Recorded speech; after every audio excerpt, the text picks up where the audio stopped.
বড় ভাই আপনি যে মানুষটারে মারলেন লাশটারে কোন কি কোন? এই বেটা চুপ থাক, বেশি কথা কইস না। আমি তো এটারে মারতে চাই নাই, যেহেতু মাইরা ফেলাইছি একটা ব্যবস্থা তো করতেই হইব। বড় ভাই জাকরত চালু করেন। ওরে এখন এইখানেই মাটি দিমু, কেউ দেখার আগে। কি করার, আরে ভয় দেখাইতে গিয়ে মাইরা ফেলাইছি। দে কোদালটা দে। কামটা করলো কি বড় ভাই? ওই শোন, গর্ত তো হয়ে যাইতেছে, পাউডা আর মুখটা ডাইকা দি, কারণ এখান দিয়ে লোকজন আসা যাওয়া করলে দেখা ফেলাইবো, তারপর কিন্তু বিরাট সমস্যা হয়ে দাঁড়াইবো।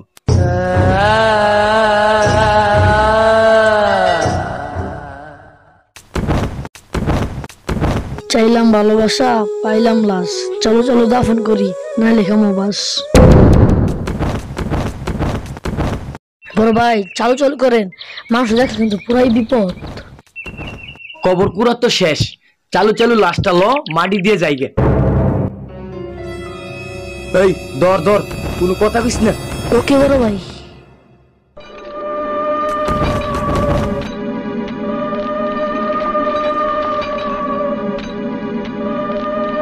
ওই সর, চালু মাটি দেই।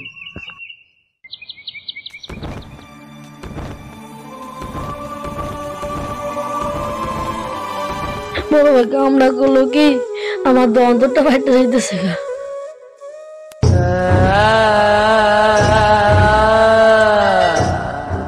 জীবনের প্রথম আজকে মানুষ মাইরা নিজের হাতে মাটি দিলাম। জীবনেও এরকম পরিকল্পনা ছিল না, কি একটু যে কি হয়ে গেল। এই যাওয়ার হইছে, মাটি দেওয়া তো শেষ, চল আমরা যাইগা।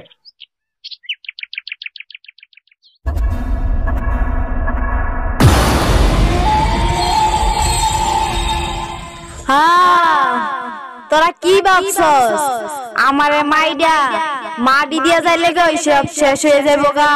না না, আমি তো এখন আত্মা হয়ে গেছি রে। তোদের প্রতিশোধ আর তোদেরকে না মারতে পারলে আমার আত্মা শান্তি পাইতো না।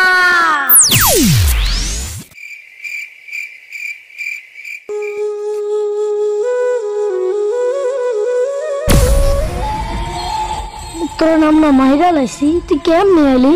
আমারে যে মারছস আমার আত্মা তো শান্তি পাইতাছে না। কি বলস? তুই তো আইসই বলছিস, তোর আবার আত্মা কিসের? তোরা কি জানোস না, কিনু মানুষের হত্যা করলে ওই মানুষটা আত্মা হইয়া যায়? আমি তো শুনছি আত্মার প্রতিশোধ নেই, তুইও কি এটা করবি? হ্যাঁ, আমিও ওইটাই করব। যতক্ষণ পর্যন্ত আমার আত্মা প্রতিশোধ না নিতে পারবো ততক্ষণ পর্যন্ত আমার আত্মা শান্ত হইব না। ওরে বাবা, কি রে, কি একটা আজব স্বপ্ন দেখলাম আমি। তাড়াতাড়ি বড় ভাইয়ের কাছে যাই।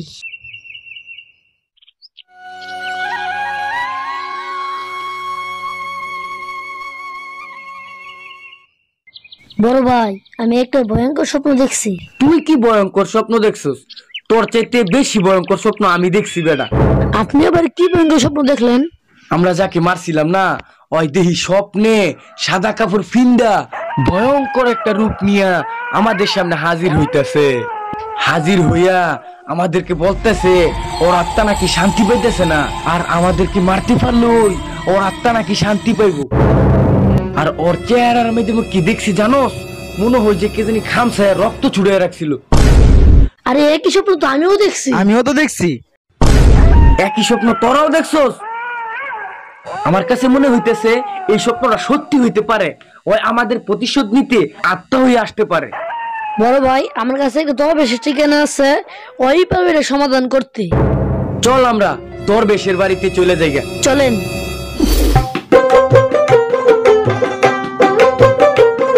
এই দরবেশের রাস্তা নাই, এই পারবে এটা সমাধান করতে। আসেন বসে সমস্যাগুলো বলি।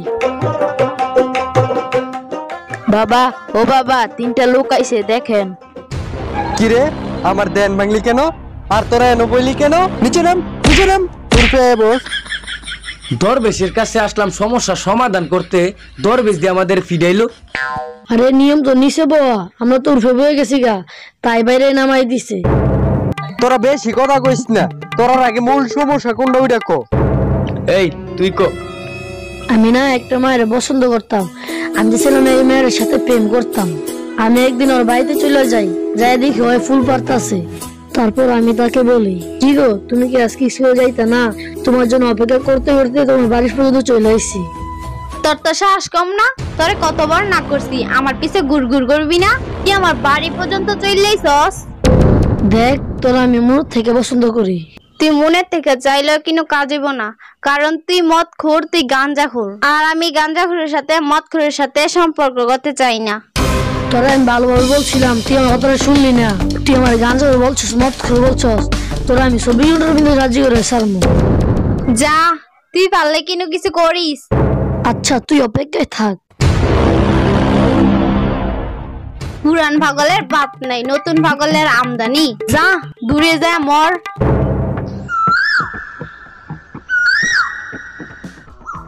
বল ভাই, ওই যে মেয়েটা।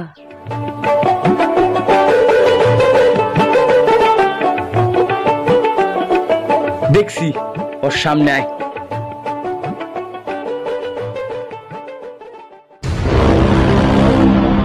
এই খারা, আপনারা আমার পথে বাধা দিচ্ছেন কেন?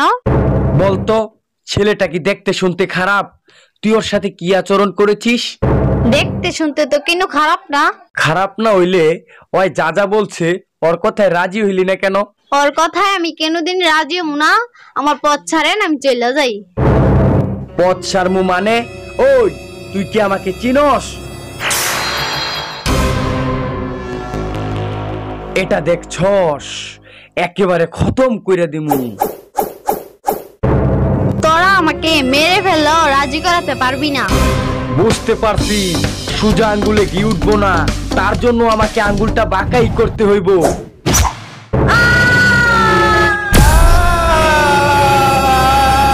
তোর ব্যাপারে কামড়া করলেন কি? হের দিয়ে আপনি ফেট ফেলেছেন। কিরে, আমি আসছি ভয় দেখাইতাম, মাইরে লাইলাম ডাইরেক্ট।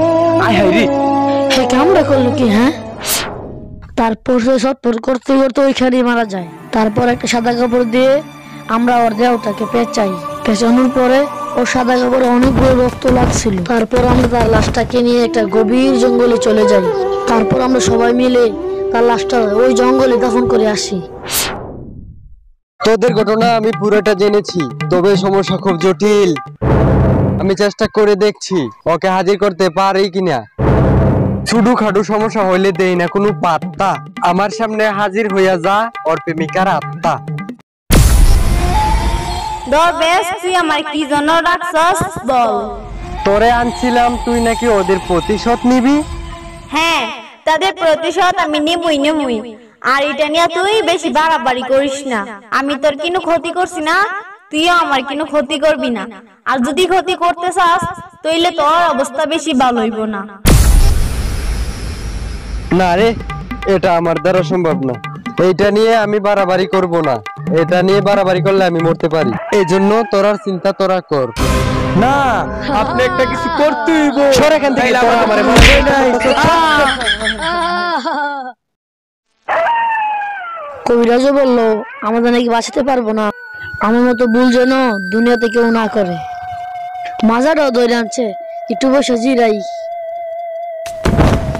কাম ডাক করলাম কি আমি? আগে এখানে আমার মৃত্যু সময় হয়ে পড়ছে। মৃত্যুর সময় তো তোদের অবশ্যই এইব, কারণ তোরা যেই কাম করছস। দেখ আমার মাফ করে দিতে, আমার ভুল হয়েছে। এখন তোরে যদি না মারি আমার আত্মা তো শান্তি পাইতো না রে। এখনই তোরে খাইলাম।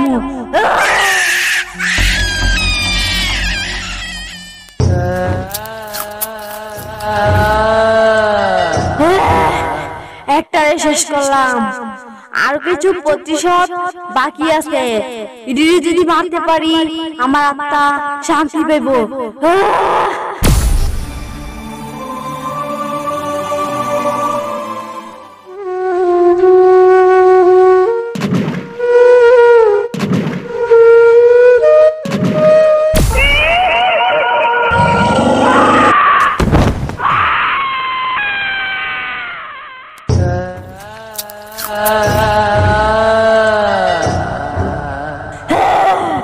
শেষ করলাম, অনেক স্বাদও পাইলাম।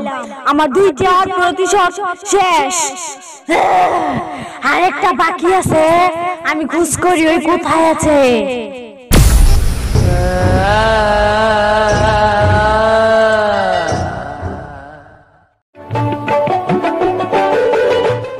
কাজ করতাম, কাজ তো একটা কই রইলাইছি, মারলাম, আবার দরবেশের কাছেও গেলাম। দরবেশে আমাদেরকে বইলা দিল আমাদের নাকি মৃত্যু ছাড়া কোনো উপায় নাই। আর এই কথাটা তো আমার মাথা থেকে যাইতেছে না। এখন শুধু আমার কাছে ভয় কাজ করতেছে, কোনো কিছু ভাল লাগতেছে না।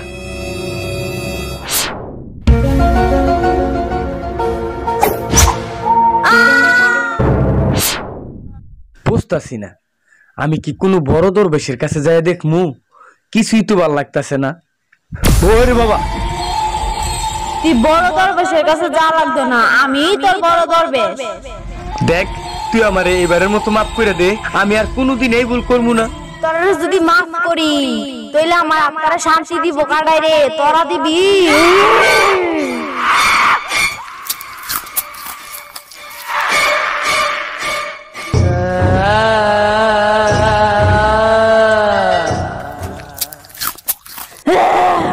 আমি শান্তি পেলাম, আমার সব প্রতিশোধ শেষ। আমি এখন চলে যাব, গিয়ে মহাকালের ঘুম ঘুমাবো।